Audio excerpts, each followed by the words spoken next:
Hey flosstube, this is Christy, the Rain Floss Stitcher. This is the last week of September 2021. I'm not going to do the date anymore. I'm just going to do the week and try to upload the video that same week. But anyways, hi, hello, welcome. If you're brand new to this channel, hi, hello, welcome. If you are a subscriber, welcome back. The channel is all about cross stitch, but this video today is specifically about gridding. So if you're here for cross stitch stuff, you can stay tuned and see what I got to talk about. If you're not here for that, I don't know what to tell you, sorry. So today will be my gridding story, my evolution of gridding, and I will have all that information, I promise, later on. But I am going to be talking about so much more. I kind of have to talk about my personal history with cross stitch and my journey, so you can fully understand why I need a grid now. I do have the kit that has been taunting me for over 20 years. And all that drama will be later on in the video. For now, if you want to go grab a drink, pause the video, go do that, grab your stitchy stuff or any other crafting project you're working on, because I'm going to be talking a lot and I'm going to be stitching myself while I talk, because I don't really have that much else to show you until later on. So if you're just watching the video, at least you can see me stitch, so you can kind of do a stitch with me if you want. If you don't, that's fine. Oh god, what was I gonna say? Yes, I did take notes. No, I don't know where the notes are. I know. I'm just gonna have to wing this video like I do my other videos. Not what I originally wanted to do, but it is what it is. So, are you ready? Did you get your drink? All right.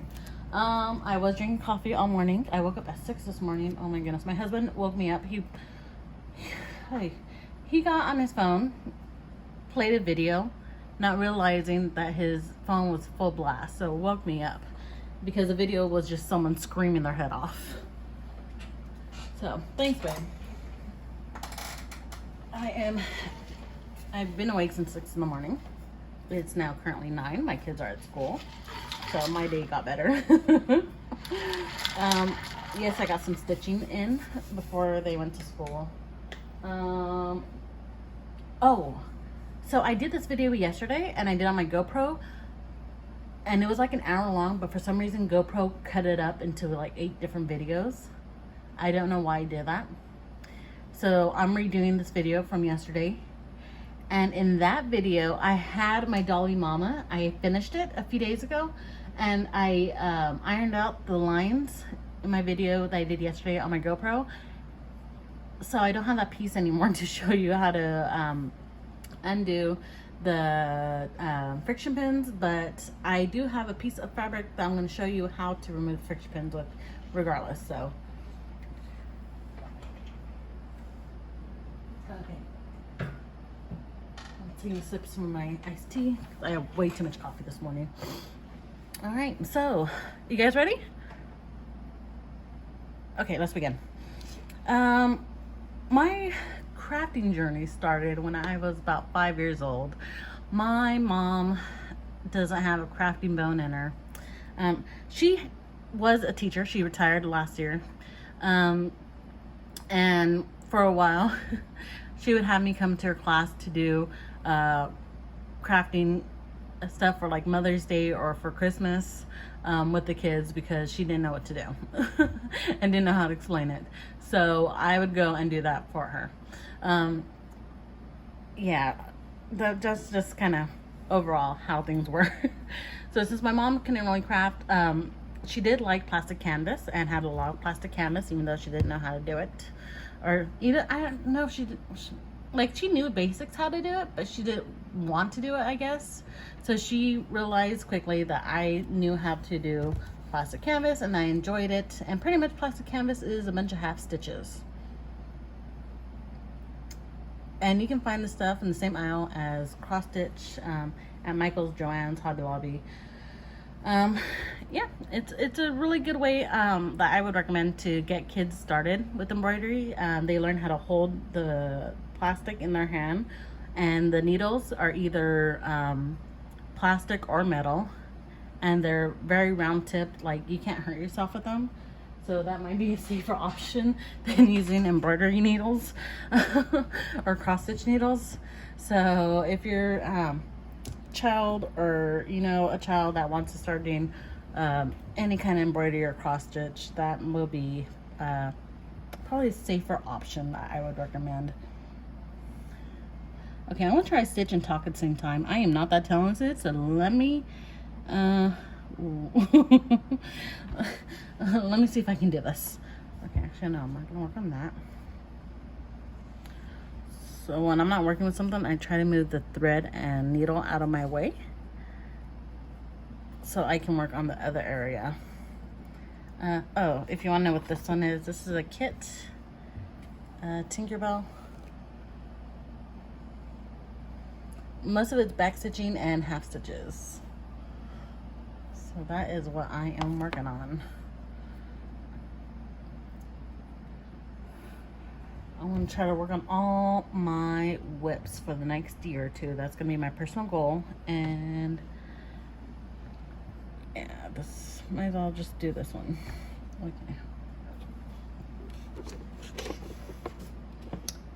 Okay, so what was I saying?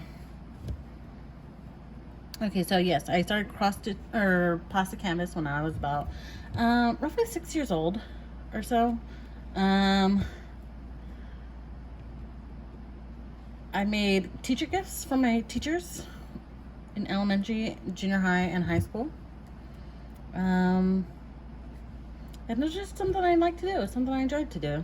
And when I was about 13 or so, a lady from my church introduced me and my friends to cross stitch, which I had never heard of it before because I don't have an active adult in my life that did crafting stuff, so I had no idea what it was until she introduced me to it.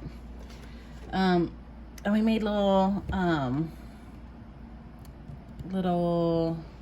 crosses, bookmarkers for we ended up giving them to senior citizens at a local nursing home. And those ladies were really impressed that a bunch of 13-year-olds made cross stitch, like, because at the time it was very much old lady crafting hobby. Not too many young people did it. Still not too many, well, a lot more younger people are doing it now, but back then it wasn't really a thing. And I thought I knew how to cross stitch. I really thought like I knew everything and I can just go for it and get some kits. So when I was at Michael's, I had my mom buy me some ornaments. There's a little cute one. It was like a little angel. The stitching was about 20 by 20. So right here is 20 by 20, so it was like a really small little design. It was like a little poinsettia kind of design, and you turn the Ada into like a dress for an angel, and then it was a whole kit, so everything was in there. You put it on a clothespin, and the top of the clothespin was like the head of the angel, and there was wings in the kit, and you put it together, and I guess glue gun. I don't remember exactly how. I'm pretty sure I used a hot glue gun to put everything together, and it was on the Christmas tree. And I did a few more other ornaments that were kind of small like that, and I thought I knew how to stitch because, you know, I did a few ornaments. Oh, how wrong was I? I had to get my pointing stick. Hold on. Okay. I'm going to put this away for now and show you my kit.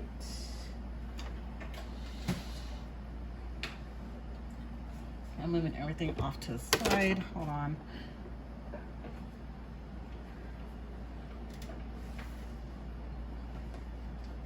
obsessed with table space, and I don't have enough table space right now. So since I did a few kits, I thought I knew everything I needed to know about cross stitch. So I had my mom buy me this kit here at Michael's. This is the kit I have often referred to in my videos in the past. This is the whole reason why I started doing grids, and here's a long story why. First off, this is not the original kit, okay? This is the third kit that I purchased of this. My first attempt, when I was 16, I started stitching this area of the head, and I stitched wrong somewhere right here in this area, and that kind of did a ripple effect, making all this off. Right here it was like 1 or 2 stitches, but over here it was just massively off, and I had no idea how to fix it because I wasn't as experienced back then, and I had no clue what I was doing. I had no clue where I went wrong. So I scrapped the whole fabric, I bought another Aida, and I started all over again. And the original chart, I had to use highlighters in this area. So when I started doing this part over here, I went over it with the black Sharpie to mark off my chart where I already stitched. And I got a lot of this done back here in the back of the head, and I have the chart right on top of my workspace. And when I went to mark off the my stitches, I accidentally marked the fabric with the Sharpie. So I had to scrap this whole fabric, and I got a second chart. I believe this was about the time I was 20. I found the chart again, the kit again, and I bought a second kit, and I started stitching this area right here on the hands. But this time, well, I learned my mistake over here where I made working copies and I didn't touch the chart. And I used, oh, you can't, oh, the glare is bad, sorry. I'm trying to, okay.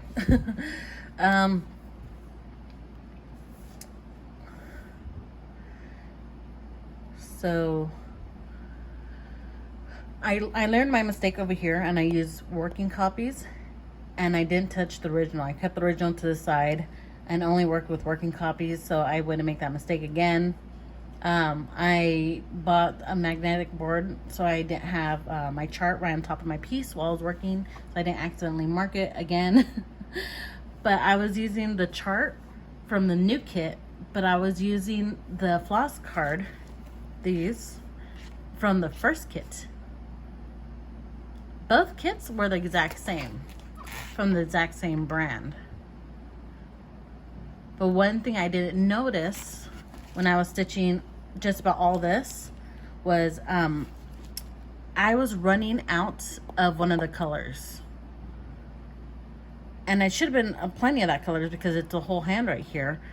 What had happened was on between the two charts, this company changed the symbol. So they use one symbol for one of the colors over here. They changed it with the symbols over here. I'm not sure why they did that, if it's the same brand or whatever. I guess a different reproduction run or whatever. They decided to change it, but I did not know that. I was not aware of it. I've never seen that happen before because I was very much a new stitcher. So I didn't know that I was accidentally using the colors that would have gone up here in the hair. Even though it looks similar, it's different. And I ran out of that color, and that's what made me re-look at this. And when I'm stitching up close and I'm focused on here, I'm not really paying attention to everything else. So when I saw that I was running out of thread, I actually took a step back, and you can literally see the colors, how off they were. And that's when I realized like something's wrong with the colors. So I looked at both charts. well, I didn't have the charts from this when I made this mistake over here, but I looked at the color cards because I did write the symbols on the color cards as well as the thread number. This brand typically uses DMC. So I had the DMC number of the colored thread, and I compared the floss card to the chart of the second kit, and that's when I realized that they had changed the symbols. So the symbol that should have gone up here was over here, and the symbol that was over here was over here, and yeah, so that just kind of messed me up. Overall, I have attempted no less than 4 times to start this web, because each time there was something wrong and I was doing a mistake. I think another time I didn't have the grid line, so I wasn't sure where to start. So I started here and I kind of went outwards, and I ran out of space on the Ada, and there were just so many mistakes in this piece that I just didn't want to stitch it anymore. I think I was 22 the last time I attempted to do this piece, and after that I was like, no, I'm done. I'm gonna put this away for now. I'm gonna set it aside, and one day I will attempt to do it again. My husband and I started dating when I was 18, so he definitely knows which kit this is. He knows how many times I've started this. He knows I've had so many problems with this, and he always teases me all the time, like, when are you ever gonna finish it? When are you ever gonna do it? And I get really upset when he says that, because this piece has given me such a hard time. I stopped stitching at 22 because of this. Yeah. So that's the whole story of that piece. I have since obviously found another kit. It was a full complete kit, sealed. I still have the floss cards from the other 2 kits, as well as the chart from the second kit, and I have it in my binders over there. I did say it the other day. I will not be looking at that while I'm stitching it. I will just stitch from everything from here.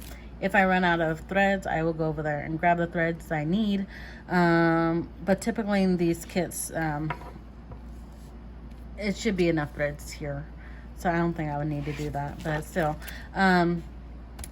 this I will be working on. I don't know when, but I will. Actually, a niece just told us she's pregnant again, baby number 2. I think I might do this for baby number 2. I made something for her daughter who's about to turn 1 soon, and I also made a piece for her for her wedding a few years ago. So I think I kind of have to keep up the tradition and make something for each of the family, which, oh my goodness, that's a hard, it's not hard, but difficult present to do because my brother-in-law has 15 kids. This is only the first one who's married and has kids. The other 15, well, the second oldest she's dating now, and yeah, so you know, if I make something for one of my nieces and nephews, I'm gonna have to make it for them all. And yeah, that's just one brother has 15 kids. Anyways, so I might do this rather sooner or later, and then send it to her. I will do time-lapse video on this, and I will use grid lines on this. When I actually start it, I don't know.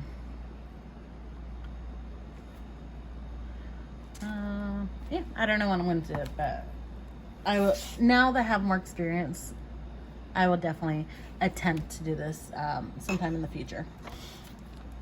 Anyways, okay, back to this.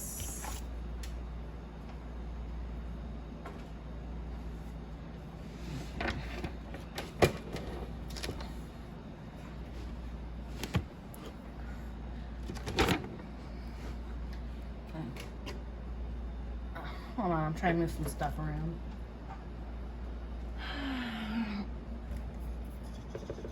So now I'm moving on to when I was 26. So my husband and I, we started dating when I was 18. We had our first kiss at Disneyland. The day after I turned 18. He waited to make sure I was legal before he started kissing me, because he was 19 at the time and I was 17 when we first met. And with so many oh my god, with so many family and friends who are in law enforcement, he didn't want to get lectures from them, so he waited until I was 18 to kiss me. That day at Disneyland, he did buy me this little thing. I know it looks like really old and ugly now. I just realized her wings are missing. But my husband bought me this on that day of our first kiss. This is what led to me loving Tinkerbell so much. Is that little piece. I don't have batteries in there right now, but when I did, it would spin and light up, and obviously I kept it because it means so much to me. And that's kind of why I'm doing Tinkerbell now, because of that piece. Tinkerbell is now my favorite character, Disney character. So anyways, we were together for almost 7 years before we got married. Before we got married, I had always worked. I was going to school, not by choice. My parents kind of forced me to go to school. My mom was a teacher. Both my parents are immigrants, so school was very important to them. It's not what I wanted. I think, well, it's not a bad thing if you want to go and do something like you want to be an architect, engineer, or a physicist, or a lawyer, which happens to be what all three of my siblings are. I never wanted to be any of that. I always thought I would be a stay-at-home mom. I wanted to be in the home. I didn't want to do anything else. Yeah, so when I first started dating my husband, I told him up front, like, there's all stuff I don't know yet, but one thing I was for sure about is when I start having kids, I wanted to be a stay-at-home mom, which he was kind of surprised to hear. But he was like, okay. So before I got married, I was just constantly busy, 2 or 3 jobs.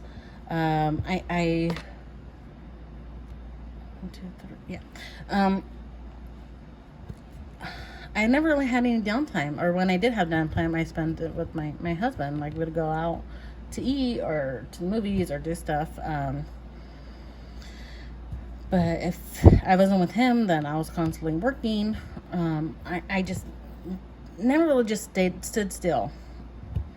I was just constantly busy. So when we got married, we got married in December. March, I found out I was pregnant. We moved in together in June. And when I moved to North Carolina, I was still working. I worked at Staples, copy and print. I love to make copies. Well, I worked at Staples in California before I moved to North Carolina. So I just kind of transferred stores.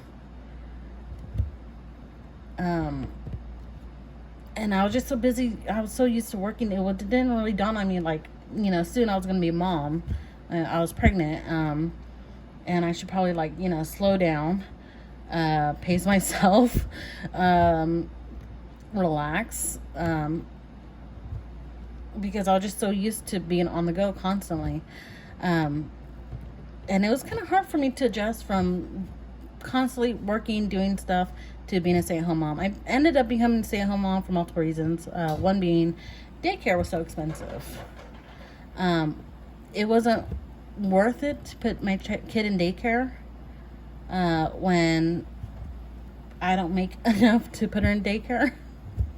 Like, because my job was about 40-minute drive. I had to commute one way 40 minutes. And then 40 minutes back. And yeah, and I had a lot of complication during that pregnancy that I ended up quitting about a month before I had my daughter.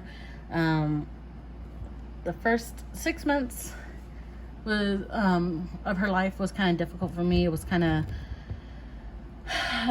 sleep deprived, you know, the usual stuff.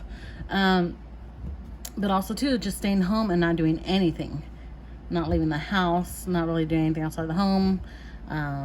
She was a baby who had to sleep a lot. When she was about 6 months old, my husband deployed. He went to Afghanistan. So I moved back home to California to be close to my family because it was our first deployment. We didn't know how everything was going to work out. I didn't want to be stuck in North Carolina by myself, and there's like nothing there. There's still nothing there. They barely got a Walmart in that town. The city council was reluctant to build a Walmart. They didn't want a Walmart, but the rest of the town was like, we need a Walmart at the very least. So there was nothing to do there. So when we went back home to San Diego, we had SeaWorld, we had the zoo and the wild animal park, and I was just constantly taking my daughter out everywhere and just doing stuff with her. I didn't work because my husband was still getting paid and I was just spending his money. So I didn't have to work, but yeah, we did a lot of stuff, and we got a lot to do, and we saw a lot of family because I wasn't working and my schedule was fully flexible to go see everyone. And yeah,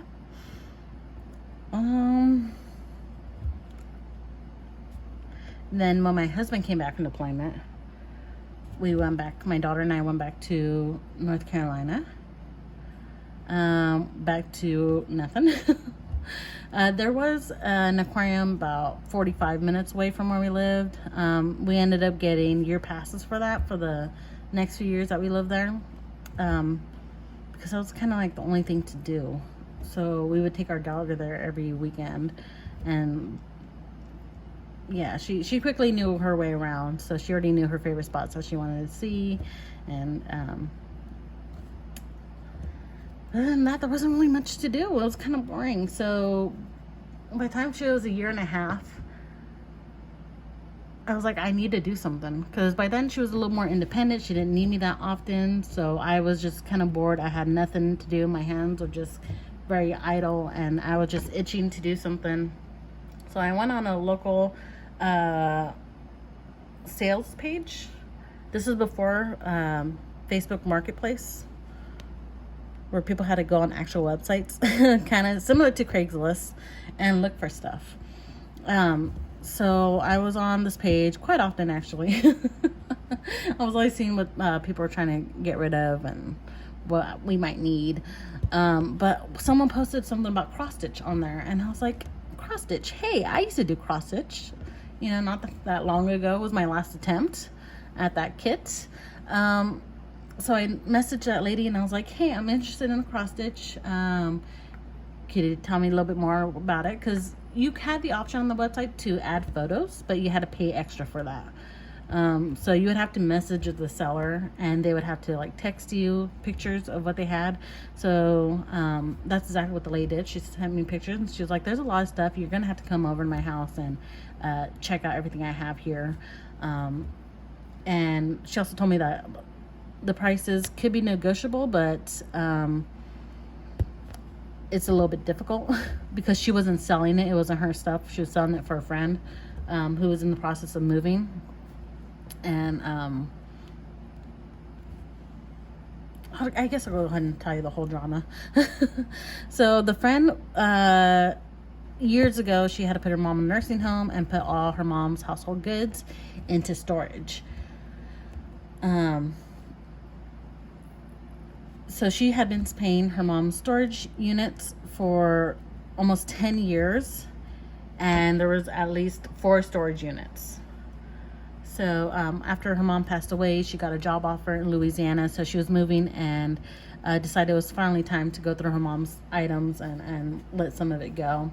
So she kept whatever family heirlooms she wanted and some of the crochet stuff, as she crocheted too.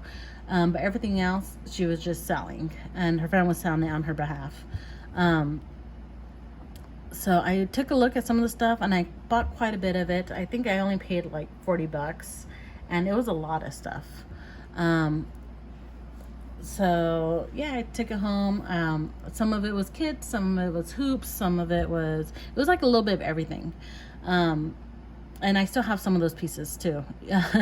I still have some of the one kit particularly. I still have. I started to back then, before I started gridding, and I stopped because I couldn't really keep track of the chart. It was a little difficult for me, and I was still scarred at my attempt from that one kit back when I was 21, 22 years old.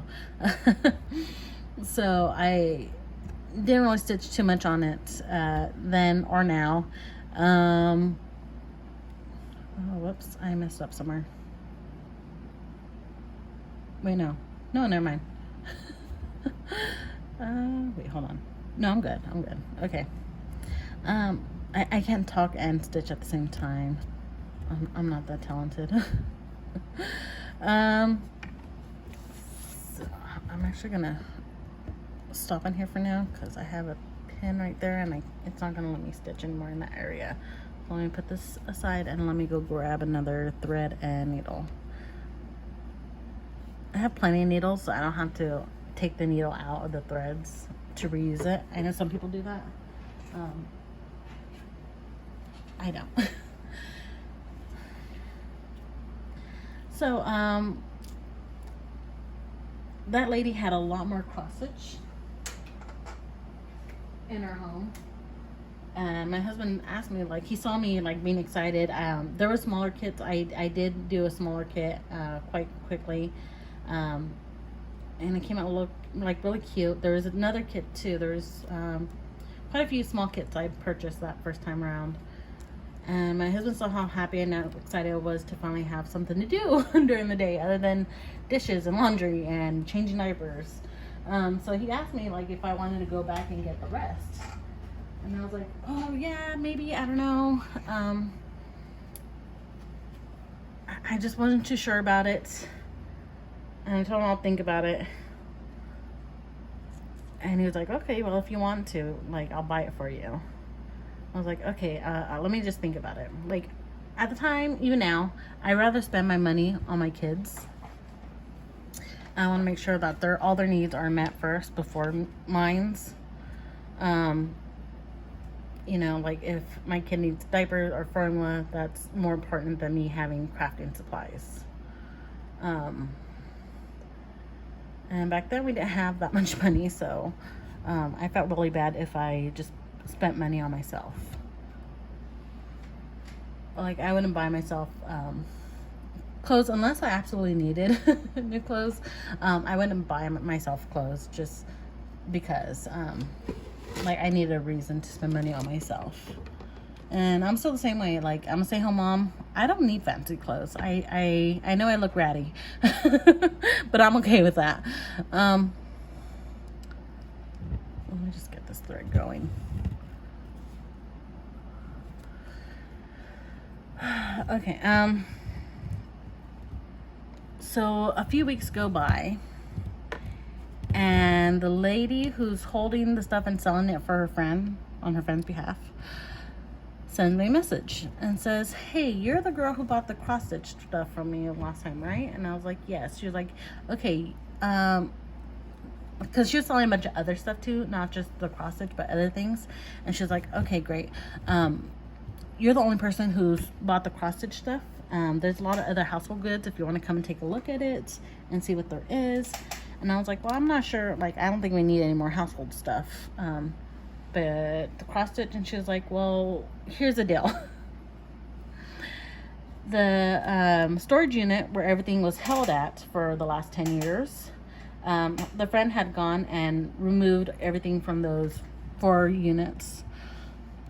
And they contacted her and said, what about the other units? Are you going to take those items too? And she was like, what other units? And they're like, oh, yeah, there's a total of like 8 or 9 units. And she's like, what do you mean? She's like, they're like, well, you've been paying every month for the last 10 years on 8 units. So what do you want to do with the other stuff? So this lady had no idea like, because she hired a company to move all her mom's stuff into storage, so she never actually visually saw how much stuff it was. She had no clue it was that much. She had no clue she had been paying for all that for years. She thought it was just a few storage units and that was it. But no, it was a lot more. So her friend's house was completely packed with all her mom's stuff, household goods, everything, crafting stuff, decorations, everything. And the friend was a little bit overwhelmed with how much stuff was crammed into her house and needed it gone. And they were planning on a big yard sale, but they wanted to ask me if I wanted any of the crafting stuff before they had the yard sale. So I was like, okay, I'll go check it out.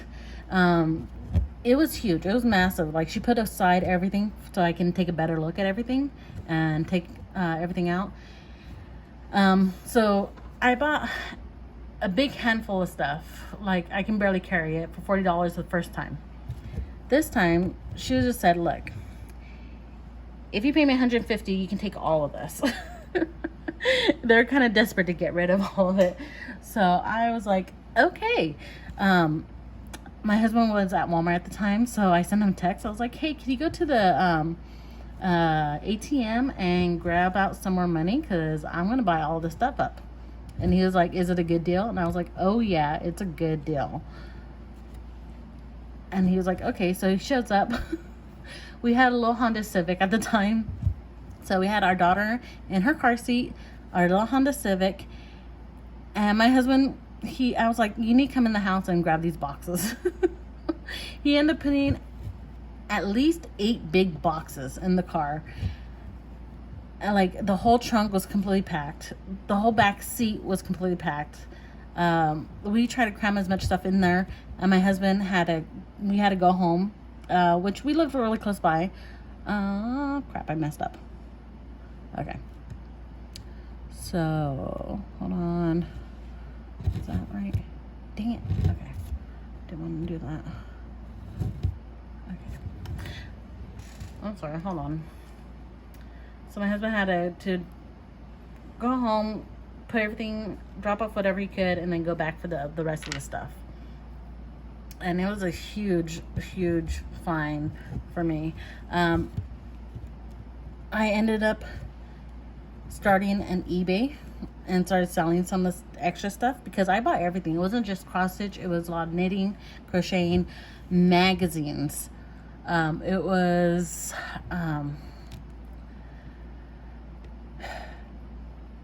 everything you can think of. It was everything and more. And for some reason, there was like doubles and triples of some of the magazine that she had. I don't know if she was having dementia at the end, but yeah, everything. But it was all from the early 90s and older. It was a bunch of older vintage cross-stitch stuff.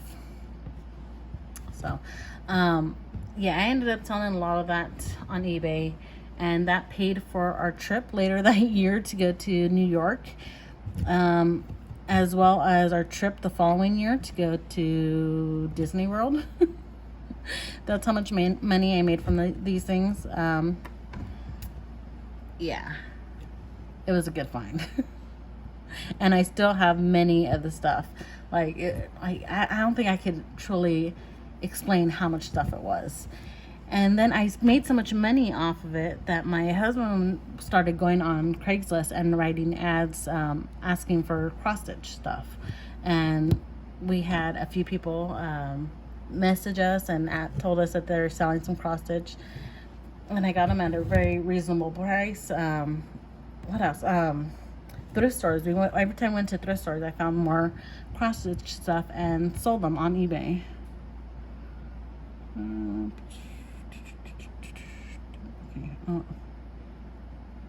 Okay. So one time, there was a man who saw our post and messaged me and said, "Hey, I have some cross stitch. I need out of the house. could you come take a look at it and we can negotiate price? I said yes, absolutely. So my husband and I, we went over to his house.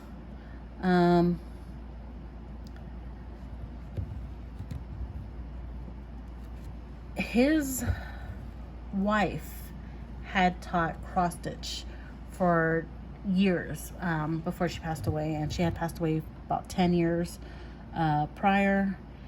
And she had a rule. She was very much a crafter. She had a craft room.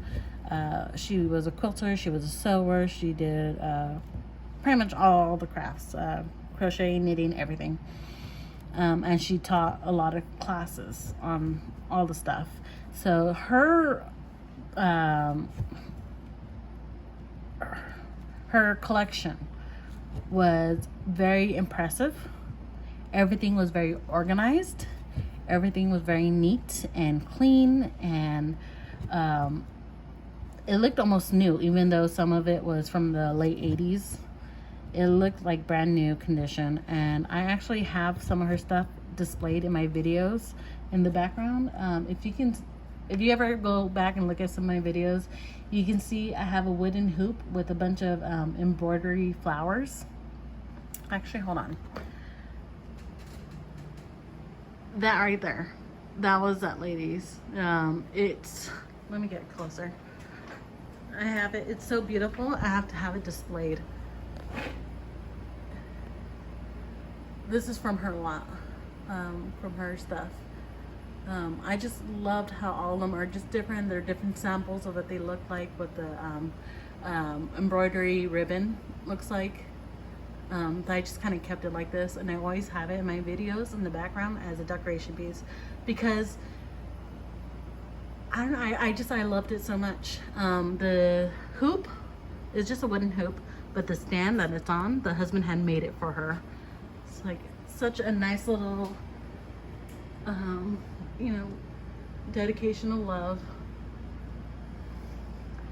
and I love it so much that you'll see in my videos in the background. But that's where I got that back from, that lot. Back to stitching.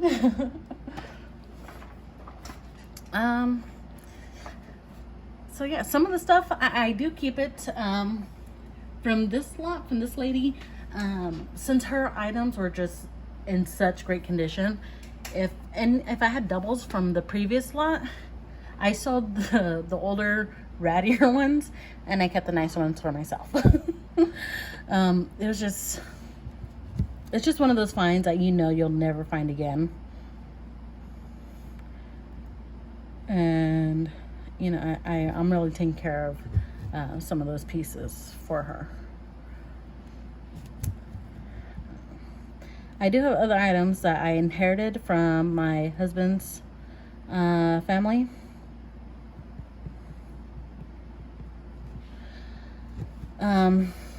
His aunt, his late aunt, the one who made baby blankets for my kids, she was the only other person in the family who did cross stitch.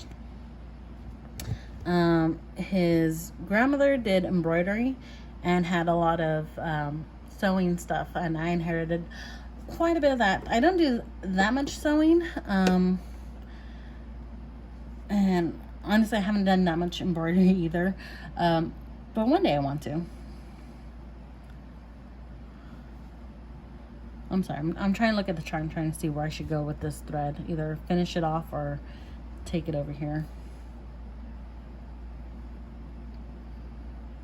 I think I'm gonna take it over. I don't know if it's long enough.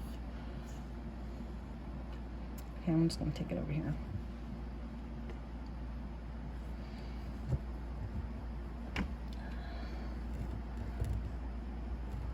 Okay.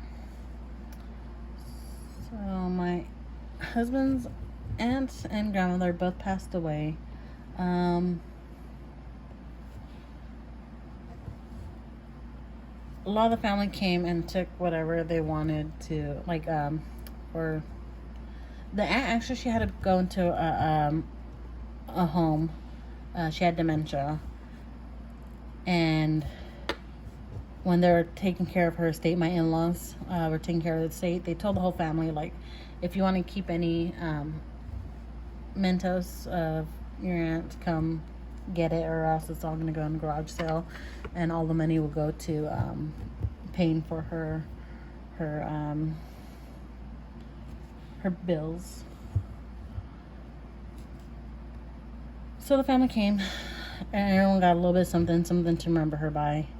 My mother-in-law did grab the baby blanket for any future family who had kids.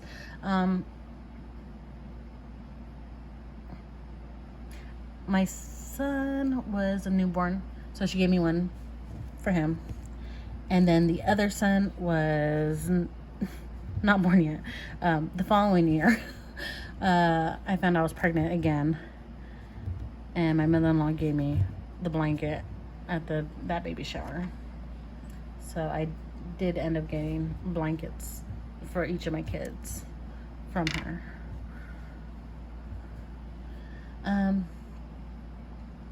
Okay, I'm just gonna end this thread. I don't like working with filament threads. I don't like the way they do that.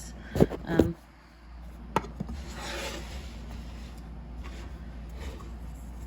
I'm really bad at tying off the threads.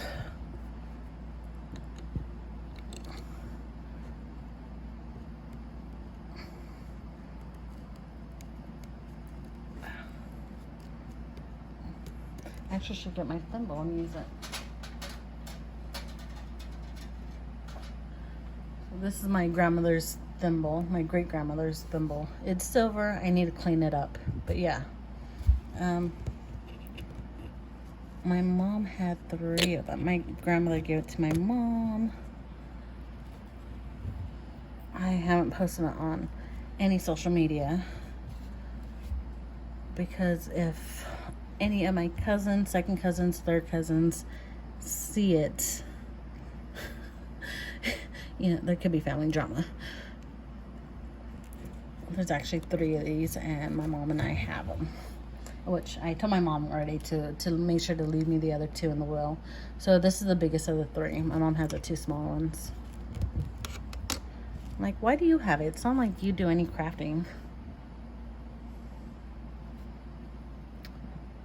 Very nicely detailed.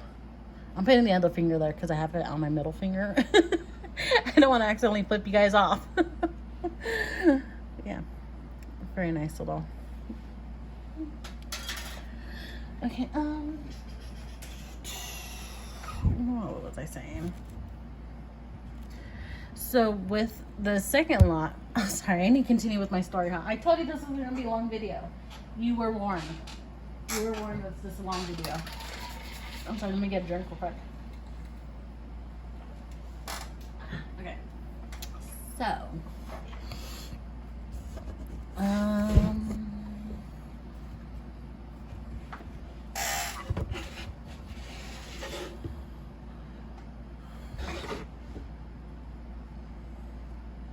let me start up my other thread.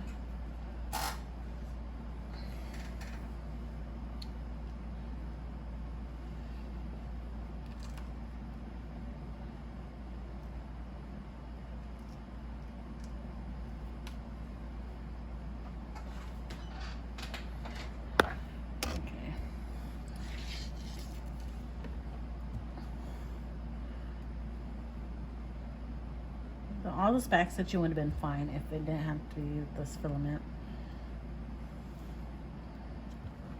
Or I would have got petite. Oh, I do have petite treasure braid. But it's not going to be like this. This is more like a blue sheen to it. Dang. If I was still back in Houston, I would go to my L&S and buy all new thread for this piece. Actually, there's 2 of them. I have a second kit that's just like this. It's Tinkerbell, but in a different position. I think that this one, she's sitting, right? Yeah, this one she's sitting, Indian style. Where the other one, I think, is where she's kind of standing, but she's bent over. Yeah. Did I finish that? No, I didn't. Wait, did I? No, I didn't. Okay. So, 2. Wait, no, that's not it. I was 1 stitch off. Okay. So from that second lot that I purchased all my cross stitch from, it was an amazing lot. It had so many hoops and Q-snaps and fabrics, a lot of fabrics. I still have all that fabric too. What else? A lot of charts, a lot of hand charts. Like she drew up some stuff herself.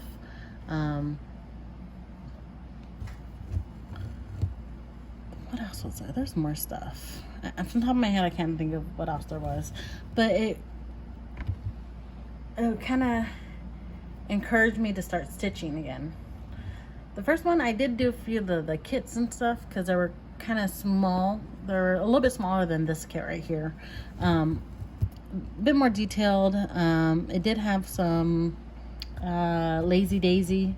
That was fun. I didn't know what that was. I had to YouTube it. And I saw a video of someone showing how to do a Lazy Daisy. So that kind of sparked my cross stitch interest a little bit. But with this second lot, seeing all this cross stitch stuff, it got me to want to stitch more. But I wasn't sure what to do or how to do it because I was still badly traumatized from the previous kit from years prior. So by the time this happened when I was 27, I decided to give it a try.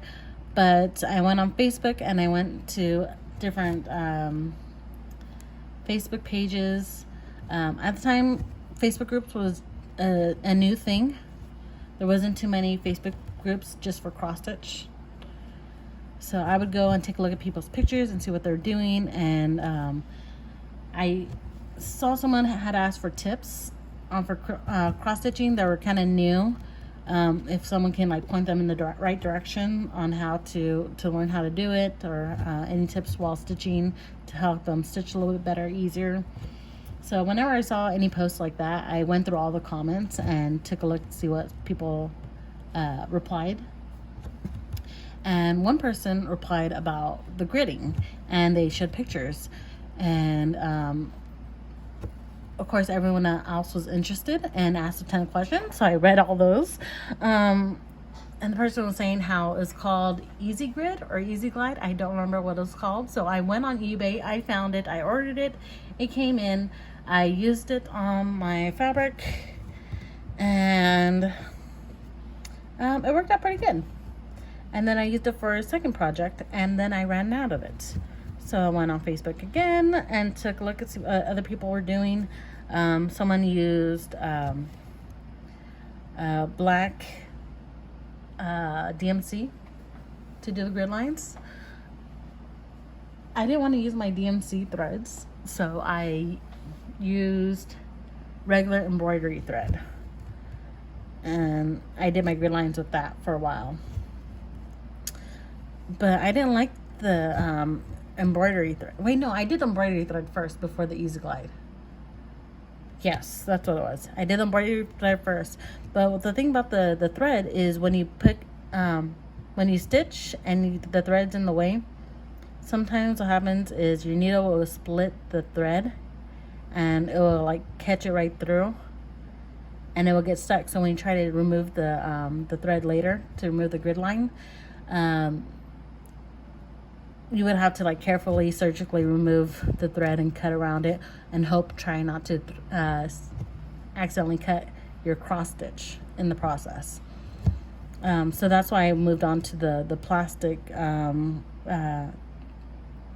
gridding. I think it was called Easy Grid or something to that effect. It was a red thing. It was a spool. It was my hands are not in the way. Okay, I think I want to stop stitching for now.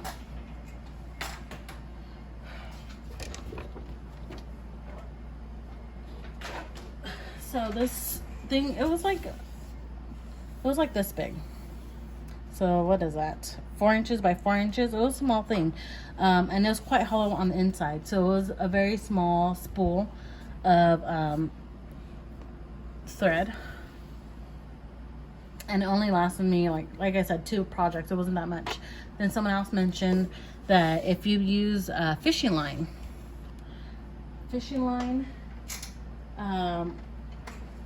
would also work. And someone mentioned Cajun fishing line, and that's what I ended up using for a while, Cajun fishing line, before I moved on. But before I talk about all that, let me just show you how I use this method for both the thread. When I would use, it was a nylon sewing thread that I would use, and that's the first thing I started with. And I would go 2 under, 3 over, 2 under, 3 over, 2 under, 3 over, 2 under, 3 over. So I knew 2 sets of that was 10. I'm just going to stitch out this little corner here. I did 3 over, 2 under, 3 over. And I would get the big rolls of Ada from Michael's, Joann's, and Hobby Lobby. And those are 30 by 36 inches. And it would take me a day to stitch the whole thing like this with the black thread. So I would just sit in front of the TV, watch my kids, watch TV, and just be doing the grid lines.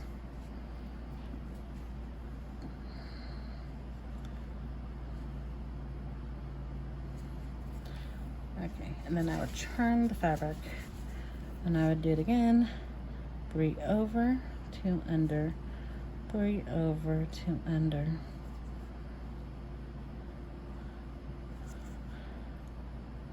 And I know some people do 8 over, 2 under. It really doesn't matter, just as long as you got at least the 10 square. If you know what you're doing, then you know, it doesn't really matter what else everyone else is doing. So 3, 2, 3, 2, 3, 2, 3, 2. Okay, I think that's enough for now. So you get the basic idea. 3 over, 2 under. So that is 10. So when you actually do the whole fabric, I have this one already done. I actually found this when I was unpacking, so you can actually see. Whoops. There we go. This is what it would look like when the whole piece is done, or almost done. I guess I ran out of thread and I never finished this. But I'm already going ahead and changing this was from a kit. While I'm changing, I already started doing the friction pins, which I'll show you in just a moment what that looks like. So yeah, this is what the grid would look like on my pieces. Ignore everything else, just like right here. My little pointer. So 3, 2, 3, 2 is 10. 3, 2, 3, 2 is 10. So this is a whole 10 square. Same with this, same with this, same with this. And you can see how even it is, and it made it so much easier for me to stitch. But sometimes when I wouldn't do a stitch right here on the thread, or especially the thread that's behind on the 2, if I put the needle through there, sometimes I would split the thread. And the cross stitch would be through the thread. So when I go in and pull out the thread, it wouldn't budge because that thread back here was stitched to the piece. So this wasn't really helpful and useful, so I then moved on to the plastic fishing line. So first it was Easy Guide, which I believe was like $8 or $9. That's kind of expensive to only be able to use it on 2 projects. Fishing line was just so much more expensive, or inexpensive. A whole lot more for a spool. I think I paid like $4 at Walmart. It was very, very cheap and easy substitute. For a while I used that as well, and then one day on Facebook, on one of the Facebook cross stitch groups, Someone mentioned about using, oops, where is that? Using one of these. This is a water erasable pen. Yeah, ignore that corner. So this I used to use to make my lines. So I would go like this and just make my lines. And I know to the left of this line, that's 10, and then this one's 10, and this one's 10. So after a while, I only did the one side, one horizontal side and one vertical side with the thread, and then I would use that as a guide for my pin marks, and I would go all the way down on the fabric, all the way down, all the way down, all the way down. And with these pins, they are easy to use. They're easy to find at most craft stores. To take them off, you just put a little bit of water. So if you wash your piece when you're done, this will come right off. It doesn't normally leave any residue. I've never had an issue or problem with these. These are good substitute. It's just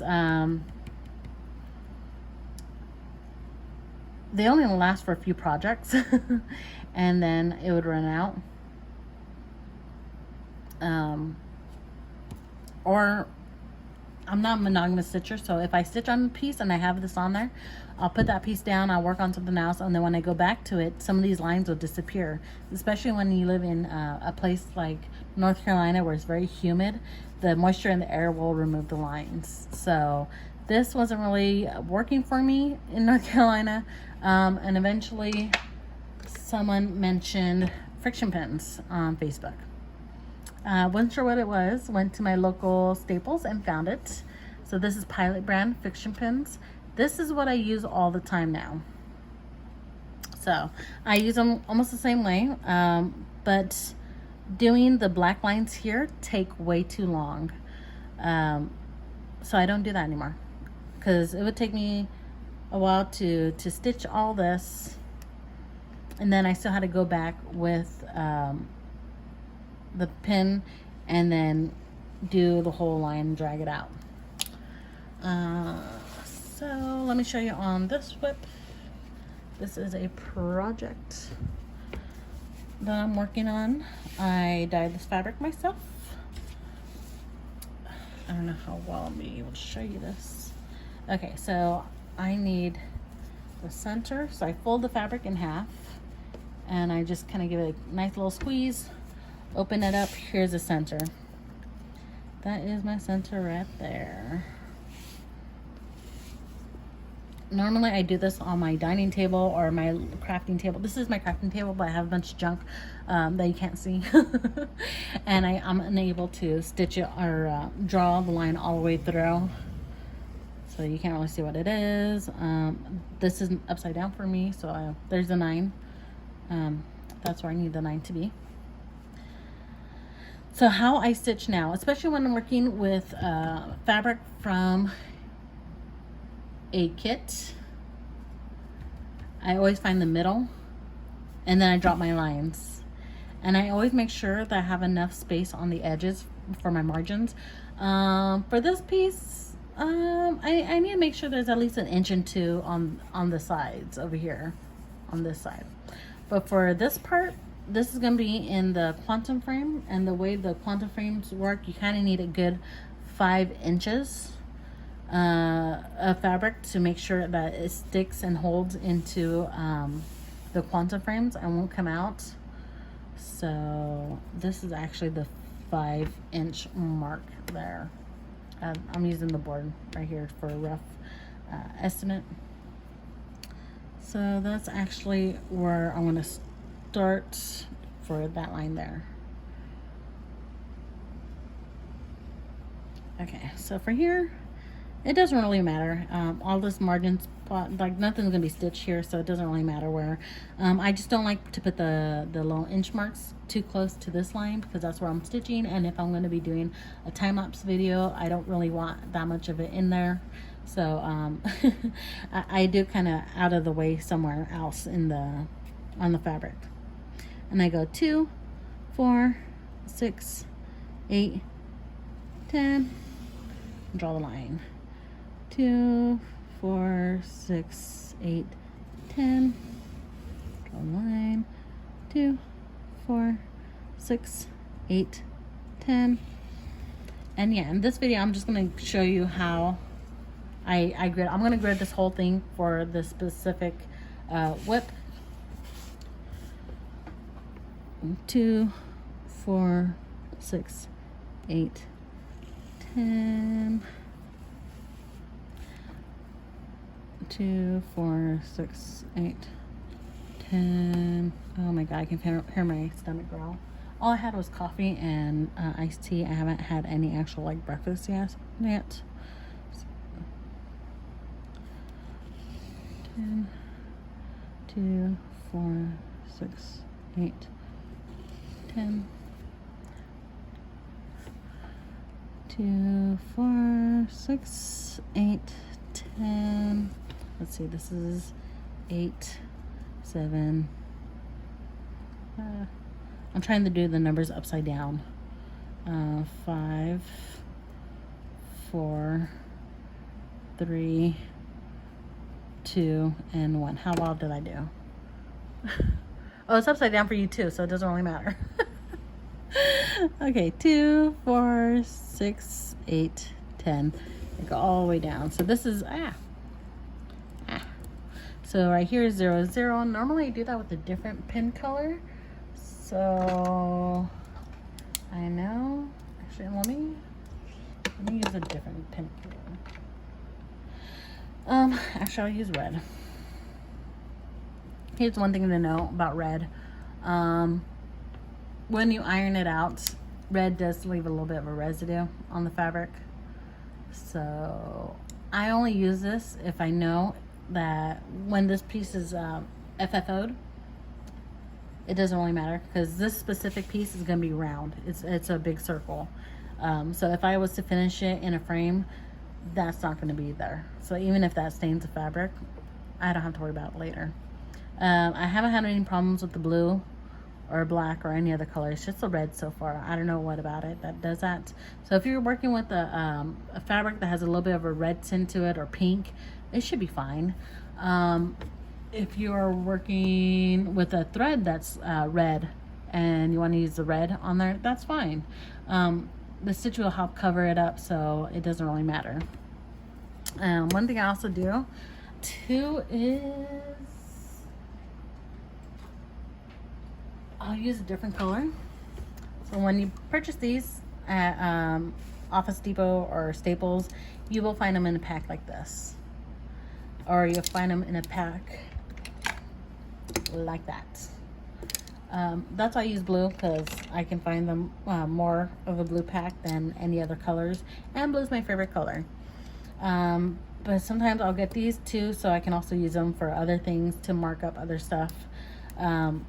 For example, when I'm stitching, let me see if I have anything on hand that I can show you. Well, if you ever look at my time-lapse videos or any of my pictures on Instagram, you'll see where I have a stitch area and then I have lines that are in different colors, either black, or I did little dots in blue or any other color. Like this is a friction marker. It's erasable too. So I'll mark like little dots so I know I need to stitch that area, especially with like a confetti heavy area. And I know I need to stitch all these spots. But instead of looking back and forth at the chart as I'm stitching, I just know I need to cover those. And I'll just use them kind of like a little marker, little mark space, so I know what to do. So yeah, so I use these all throughout all my stitching projects. So not just the friction line. So friction line is the main base that I use, that I put down. Probably later in the video I'll take this to the table and finish the lines all the way down. I like to have like a nice flat surface to just run the pin through. Actually, I need to finish this over here. Okay, so 2, 4, 6, 8, 10. 2, 4, 6, 8, 10. 2, 4, 6, 8, 10. Oops. 2, 4, 6, 8, 10. Normally it would be so much easier to do this with when I buy those big rolls from Michael's, Joann's, and Hobby Lobby. When you pull them out of the packaging, they're very much still like very stiff. So the fabric is a little more smoother, and it's so much easier to do the pin markings. The reason why this isn't as smooth is because I dyed this and washed it. So that's why it's a little wrinkly, because of all that stuff. But normally, when you buy them from the store, they already have like a little bit of starch to them, and it's just so much easier to do the grid lines then. But I think one of these pieces I already have the grid lines on there. But because of all the process I use, it washed out all the lines. Oh, and also too, one thing you have to remember with the friction pins, if you live somewhere where it's cold, it snows, 2, 4, 6, 8, 10. The friction lines will come back even if you iron them. The friction lines will come back. So you need to keep that in mind too. There are 2 ways to remove the friction lines, which I'll show you one way, the one I typically use. I'll show you in just a moment. Actually, let me go ahead and turn on.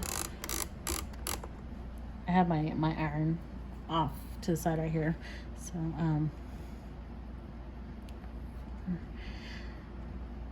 someone on Facebook did go and,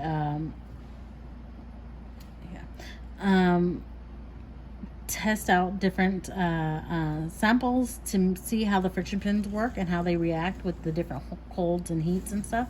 I'm talking about like 2 years ago, so it wasn't anything recent, and I can't remember what Facebook page it was, but she did it in the name of science. So she got friction pins. She drew a bunch of line in them. She took before pictures, and then she had 2 different fabrics. It was like the same fabric, she just cut down the middle, and both of them had friction lines, like these pins. So one of them she ironed and then washed, and the second one she washed and then ironed. And then both pieces, once they were dried, she put them both in the freezer just to see what happens. And the one that was ironed and then washed, some of the lines came back. The one that was washed and then ironed, the lines didn't, they didn't come back as much as the first one. So if you want to like make sure the lines never come back, you have a better chance if you wash it first and then iron it. I typically just iron my pieces when I'm done, just because I just wanted to see what it looks like without the lines, take pictures, and then I put them away in, I have a little, what's it called? It's a little thing that I made to kind of hold all my pieces. I don't FFO all my pieces unless it's like a gift or something, like a teacher's gift or a family wedding, something kind of gift. So I kind of have all my pieces just as is, ironed out, but not anything. One day I will.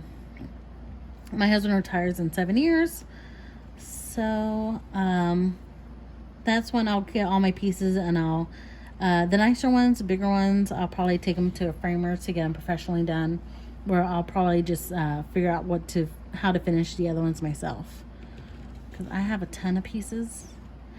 And by my pieces, I mean the stuff I've been stitching on since the last 8 years. So since those 2 lots that I purchased back in North Carolina, that's when I started stitching. That's when I started collecting everything, all my finished pieces. Anything before that, I don't have them. Either my mom has them, or those kits, the sad attempts of my kids, they were trashed because I wasn't happy with that. 2, 4, 6, 8, 10. This fabric here is 18 count Aida, in case you're wondering. I did dye it myself. I needed fabric for these 3 projects that I wanted to do, but I didn't have a blue.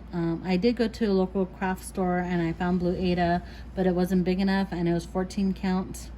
So I found one whole roll of 30 by 36 18 count, and then I found one that was like a half. I guess I used the other piece for a different project, so it was in my little remnants box. I keep all my Aidas in there because I'm not going to use this whole thing. Like most of this right here, this whole area, I don't need it. I'm going to keep it on just so that it helps me keep the fabric on the quantum frames, but in the end I'm not going to need this. So when I'm done stitching it, I will cut it off, and I would keep this because this is a good size piece still. I can do at least one small project on it. So I have the same amount of space on all 3 fabrics.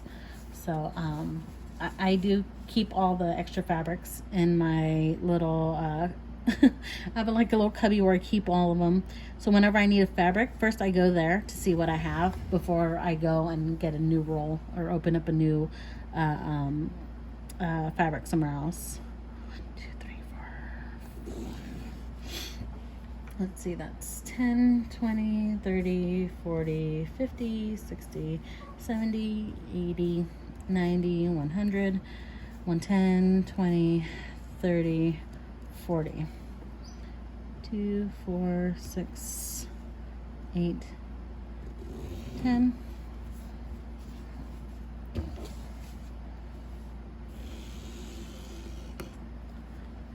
2, 4, 6, 8, 10. 2, 4, 6, 8, 10. 2, 4, 6, 8, 10. 2, 4, 6, 8, 10. 2, 4, 6, 8, 10. I think that's enough. 15, 16, 17, 18, 19. Yep, 19 is what I needed. So this is going to be where well, actually it's a little less than 19. It's 186 stitches. I still go down to the next 10th and I stitch that line, even though I don't really need it. My stitching is not going to go that far. I still like to finish up the whole little square part of it. So this is where the whole thing meets, even though it's a circle, and it's actually going to go like from here to here, so that is not going to be visible, but still I like to have them lines like that. As you see, I have some of the lines drawn. I just go in and fill out the rest. I just go ahead and stitch all the way down, even though I don't need this part of the fabric.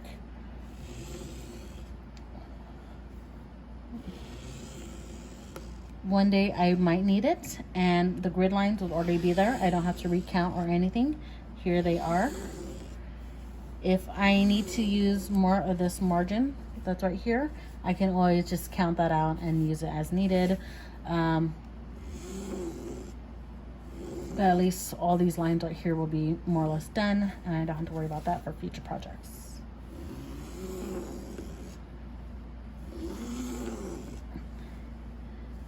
And with friction lines, I don't have to worry about the lines ever coming out, unless I keep my piece somewhere where it's kind of warm. Then the lines will fade out a little bit, not completely, enough where I can just get my pen and redo the lines.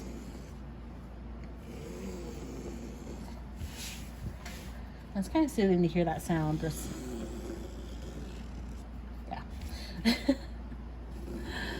Oh, ignore me. I'm being weird.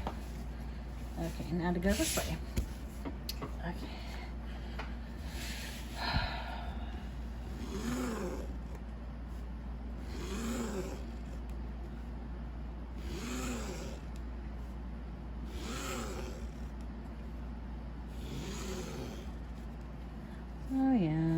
these lines are coming out so much better than the other one I did yesterday. Like the lines were all over the place because the fabric is not flat. It's a little wrinkly. But I didn't want to try to iron it, because if you try to iron it, like, you have to wait until the fabric cools down before you can use the friction pins, because it's still too warm to do more lines.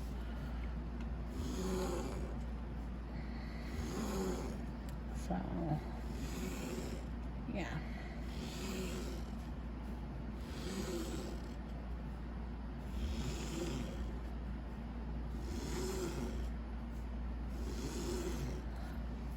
And done. So that is it. There we go. So what I would do typically on this piece is, before I start stitching, I would actually, because it's a circle, I would actually use my black. I don't have this chart on hand right now. My printer's not working, so I have to use my my laptop, which I do have the Pattern Keeper and Foxit apps. Those are the apps I use on my tablet, or not my tablet. I used to have a tablet, but now that I have my laptop, I don't need my tablet anymore. I gave it to my kids. It's old anyways. It's like 6-7 years old. Anyways, now I have a brand new laptop, thanks to my husband. I use the friction pins, and I just kind of do an outline. No, I'll pretend up here is where the line is, because this is going to be empty space. It's not going to be a real thing. So let's say the circle is like right here. I would do, I know the black is my stitching area, and I would do the lines. I know it looks bad. But this is kind of how I would use the other pin. So I knew that this is where the back stitching would go. That's the edge of it. And I knew, like, when I start stitching, I can just start stitching like right here and start stitching that part. And I don't really have to, like, it helps take the guesswork out. Like, I know right here is 9. That's why this is up here like this and not the other ones, because I know that's 9. That's the middle. That's where the typically, some charts, not all of them, that's where the arrow goes.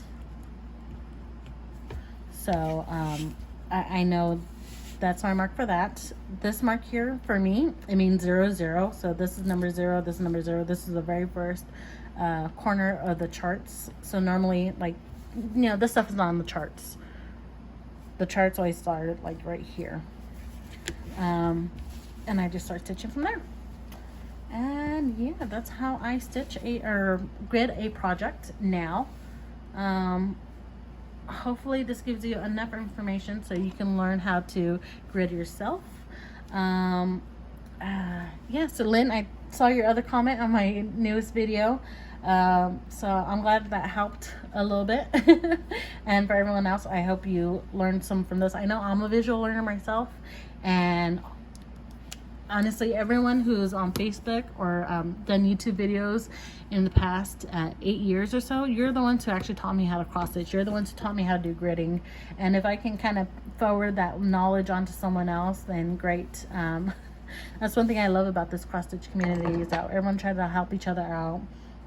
And one thing that works for someone may or may not work for someone else, but you're never gonna know unless you try it yourself. So if you have a different way of gridding, let me know. I'm always interested. I'm always willing to check out what everyone else does, even though if it's different from mine. It may work for me, it may not, but at least, you know, you get to try it and figure out if it does work for you or not. So yes, that is it. Oh wait, no, there's more. That's my gridding, yes, but we're here for the example, for the sample, right? Where's my needle? Hold on, let me put my needle away before I lose it.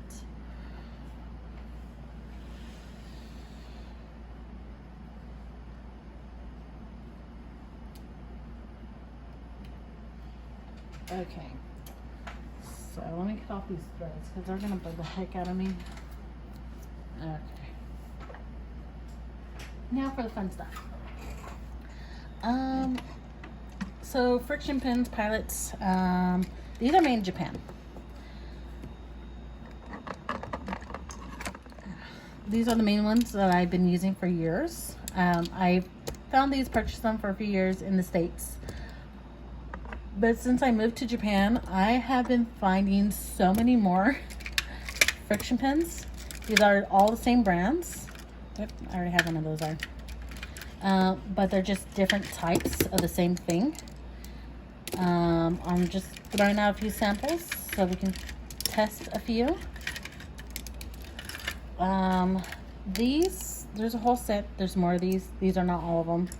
I'm still missing a few more. I don't remember which ones. I bought these back in the States. I actually found these at Target. These are highlighters. The yellow is actually, I forget which other one too. I think the pink one. These two are so light when I use them on a regular white paper for my charts. It's kind of hard to see them because they're so light.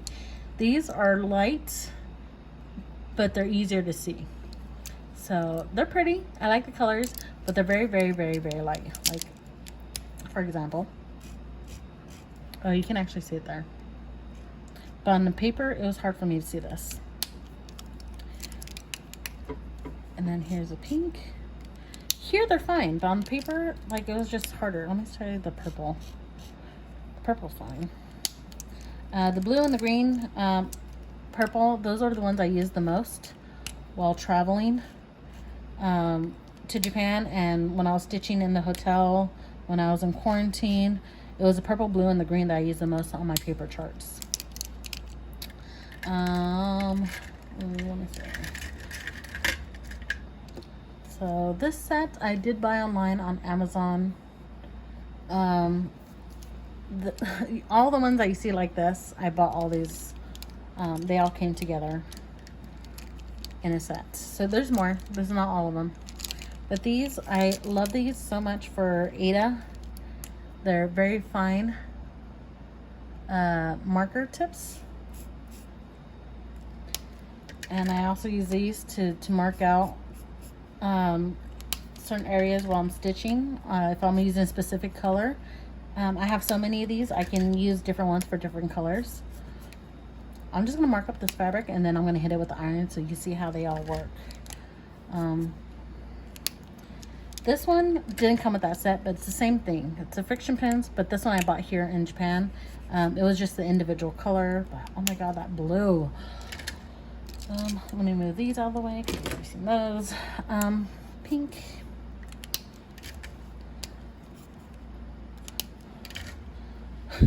So every time I go to a store and they have these friction pins, I'm always going to see, because Japanese people, they're really into calligraphy here, and they have every store has a large collection of pins.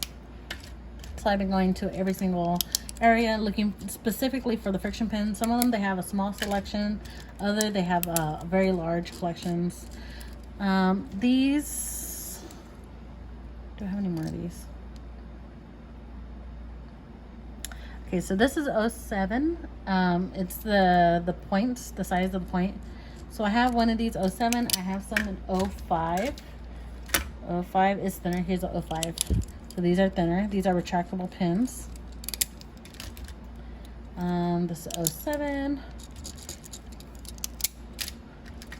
This is 05. That's a dark blue. This, I have no idea what this is. But it says friction, right? Wait, did I grab the wrong one? Okay, this is Pilot. Okay, so I don't know if this is friction pin or not, but I'm gonna do it at the edge. I think there's a little cap. Wait, what is that?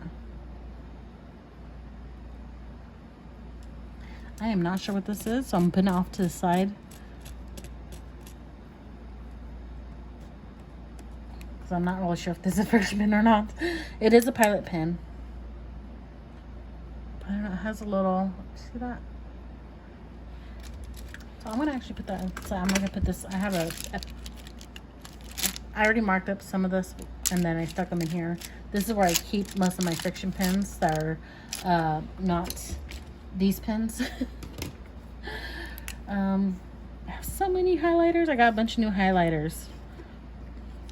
So this is so much brighter than that one.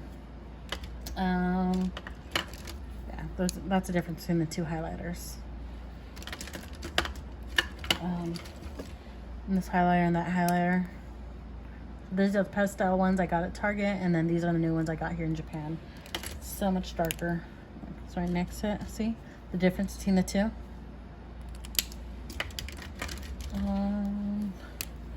More pins. And then these are more friction pins, but it's on one of those 3 different colors. And then I have another one that has 4 different colors. Yes, I have a lot of friction pins now. That away. And let me get my iron board. Hold on. I turned my iron on a while ago. I think it turned itself off, so I might need another minute to warm up. Okay. So when I'm done with my pieces, I just kind of, it's not warm enough, so let me just babble for a little bit longer. Yeah, I just take it off the frame. I put it on some kind of ironing mat. I do have a wool pressing mat, which I use for sewing. So I either use that or use this mat, which is just fine. It's a pressing mat.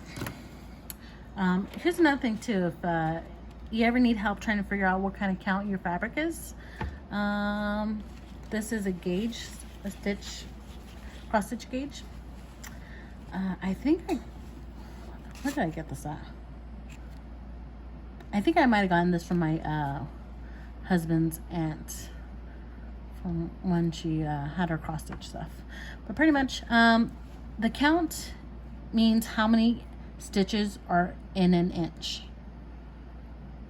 So you line it up with a line. Obviously I use friction pins. So let me get my little pointer. So I already know from here to here is 10 stitches. Then here's 11, 12, 13, 14. And to this line. So from here to here is 14 stitches. So that means the fabric is 14 counts. And you would do that for the 16, 18, 22, 25. Flip it over. And you got the 26, 28, 30, 32, 36, and 40 count. And I'm pretty sure the lines also helps you count too. So, yeah. If you didn't know, now you know. That's what that means, the count size. So when I'm saying I'm working on 14 counts, it's actually the size of the fabric squares. Okay, so I think my iron's ready. Let me test it out over here. Yeah, it did that pretty good. Okay, is up. Focus. All right, don't blink. Ready? 1, 2, 3. And it's gone. Okay, so it looks like this pin was not a friction pin after all. You should always test the friction pins or anything else on your fabric before you actually start using it. Well, it looks like that yellow is not coming out either. Okay, that's good to know. But it looks like everything else came off. So you always want to test the friction pins before you actually start using it. I always work on Ada. I already know Ada is going to be fine. I don't really have to test it when I use my usual friction pins. But if you work with anything else like Lugana or linen or anything else like that, I don't use those fabrics often or at all. I usually stick with what I'm used to, what I'm comfortable with, which is mostly 14 counts, this 14 count. So I don't dabble in any kind of stuff like that. So I cannot tell you if the friction pins will work or not, but you can always just do a sample piece. Just, you know, get the pins, mark it up on the side, the corner, where you know it's not part of the stitchy area, and when you FFO your project, it's not going to be in the way. It's not going to show if just in case it doesn't come out. And then hit it with the iron or anything kind of hot, and see if it goes away or not. You should always test a sample just in case. You never know. So yeah,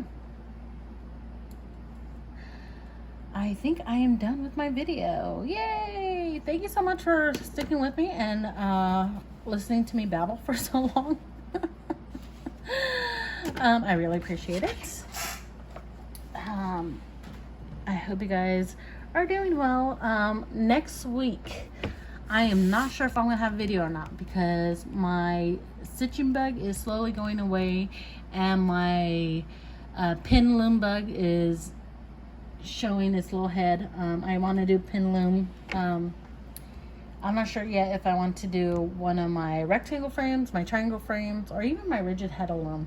I don't know yet.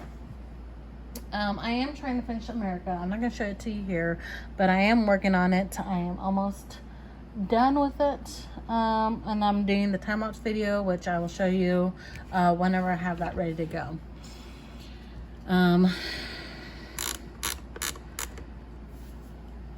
Other than that, I think I am done. I hope you guys are still stitching, and I will see you guys in my next video. Happy stitching. Bye.